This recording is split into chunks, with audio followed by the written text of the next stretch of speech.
Bugliosi, you may proceed, sir. Thank you, Your Honor. Your Honor, defense counsel, ladies and gentlemen of the jury, based on the evidence in this case, Lee Harvey Oswald is as guilty as sin, and there's nothing that Mr. Spence can do about it.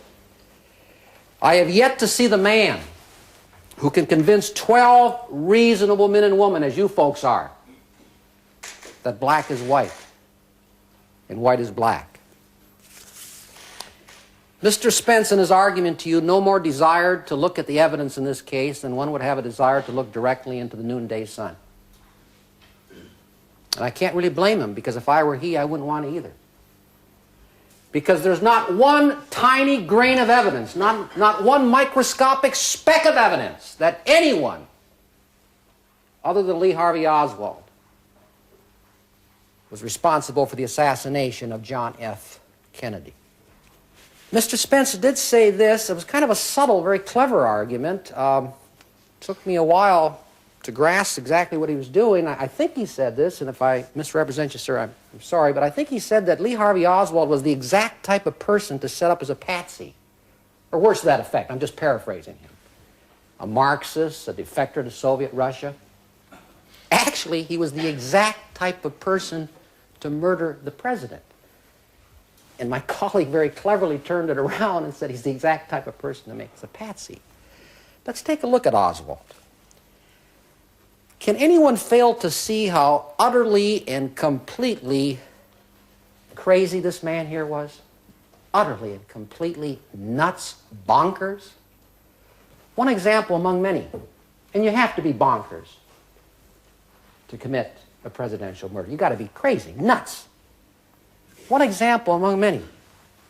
How many Americans, how many people anywhere in the world defect to the Soviet Union? That alone shows how completely and utterly mentally unhinged this man was. Again, the exact type of person to kill the president.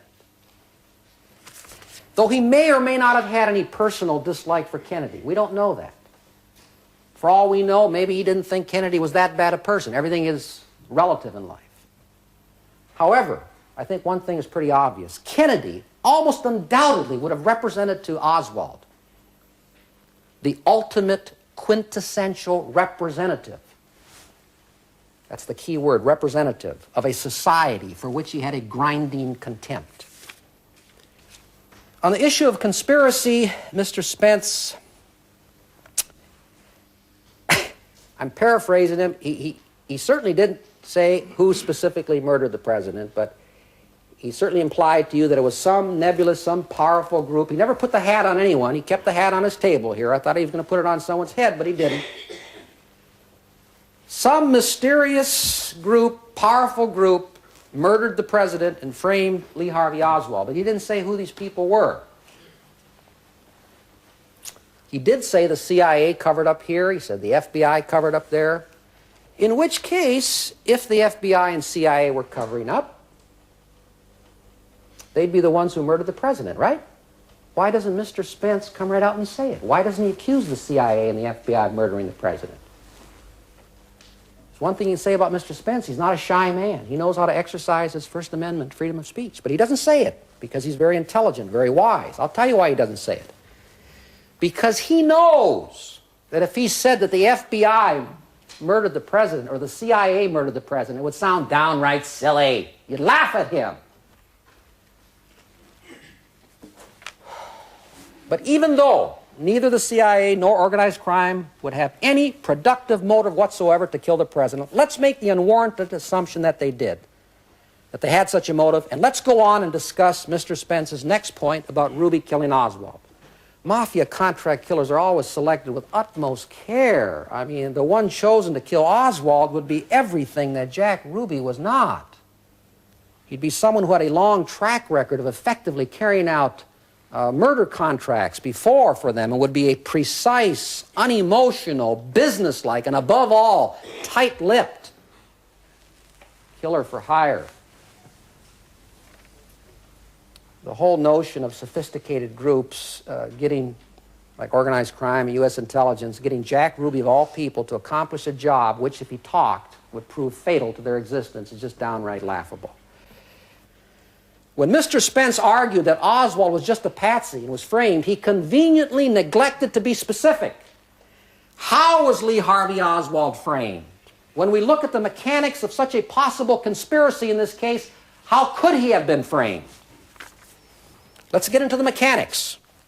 Who was this other gunman who, on the day of the assassination, made his way into the book depository building, carrying a rifle, went up to the 6th floor, shot and killed the president, made his way back down to the 1st floor, and escaped without leaving a trace? How, in fact, if Oswald were innocent, did they get Oswald within 45 minutes of the assassination to murder Officer Tippit? Or was he framed for that murder too? Mr. Spence can't have it both ways. If the people who set Oswald up were so sophisticated to come up with this incredible, elaborate conspiracy, I mean, to the point they had people, according to Mr. Spence, who can superimpose this man's head on someone else's body. And imposters down in Mexico City. If they were that bright, why weren't they intelligent enough to know the most obvious thing of all? That you don't attempt to frame a man of questionable marksmanship ability who possesses a $19 mail-order rifle.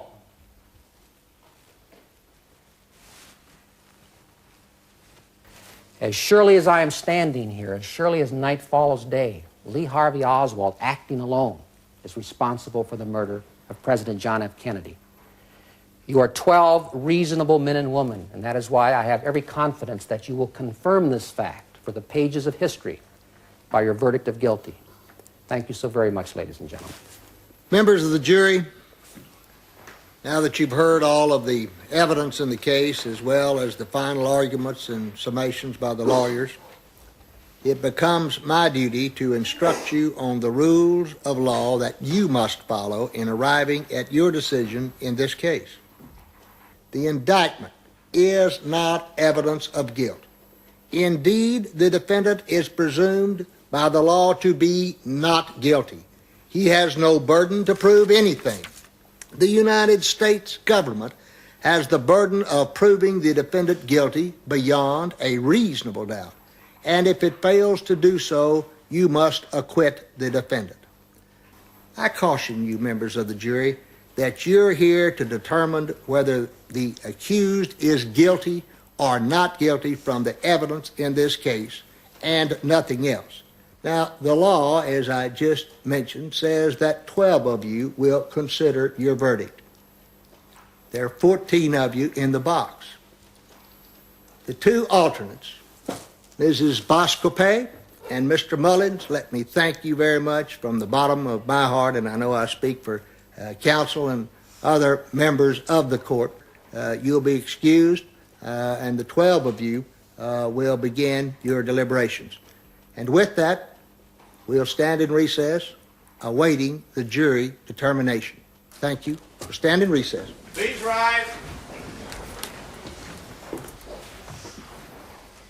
Court will stand in recess, awaiting the jury's determination.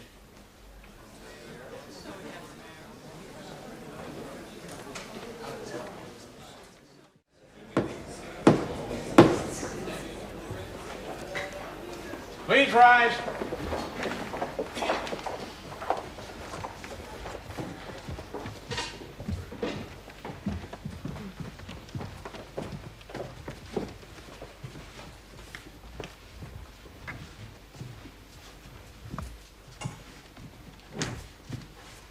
You may be seated. I have a note here which reads as follows. Your Honor, we have reached a unanimous verdict dated November 22, 1986, signed Jack Morgan, foreperson. Mr. Morgan, have you reached a verdict? We have, Your Honor. If you would, please, if you just hand it to the marshal. You may be seated.